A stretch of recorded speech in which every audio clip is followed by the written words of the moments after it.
Hello, and in this section we are going to talk about both analysis and synthesizing.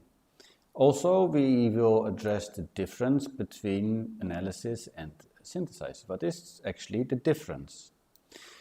The first part, or the next section, that is about analyzing. So after you have done your research, you have a text that is suitable for your purpose. Then you have to look, okay, we have our issue.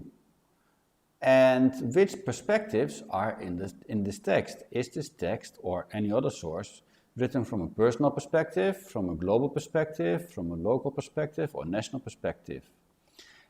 Inside the text, you have to find out what the cause of the issue is.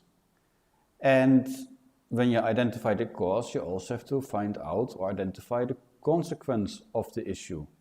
Once you have found the consequence, perhaps there's also a course of action, and the course of action are the steps that lead to a solution. When you have that together, then you have analyzed a text. Then it is not only analyzing alone, because with an individual report, you need to have at least two issues, and each issue needs to have at least two sources. So you have two sources with two different perspectives, hopefully even more, with several causes to the problem, with several consequences, with several solutions, and with several courses of action. Then you have plenty of data, plenty of material that you can use to form your own perspective based on what you have been reading. And then we come to the next concept of synthesizing. Because synthesizing is exactly doing that, having different source materials that you have analyzed, and you have to put them together to create something new.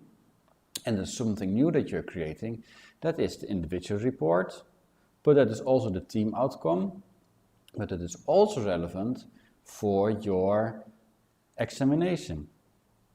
In the examination, you also have to synthesize different ideas, and that you have to put together and give answer to the exam question.